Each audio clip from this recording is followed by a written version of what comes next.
ලොකු ඉලක්කයක් පස්සේ දුවන අතරේ ඔයා අද ආපු දුර අමතක කරන්න එපා. හැමෝම බලන්නේ කවදද මම ජයගන්නේ කියලා.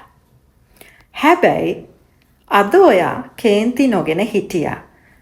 අද ඔයා අතහැර දාන්න හිතුණත් ඉදිරියට ගියා.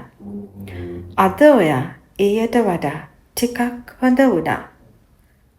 ඒවත් ජයග්‍රහණ තමයි. ලොකු ජයක් එක දවසකින් හැදෙන්නේ නැහැ. පුංචි ජයග්‍රහණ දහසක් එකතු වෙලා තමයි ඒක හැදෙන්නේ.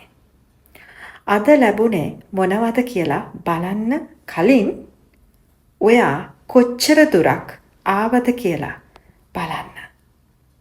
Celebrate your progress. Your future is being built today. ඔයා තාම ඉලක්කයට ගියේ නැති වෙන්න පුළුවන්. හැබැයි ඔය ආපු දුරත් ජයග්‍රහණයක්.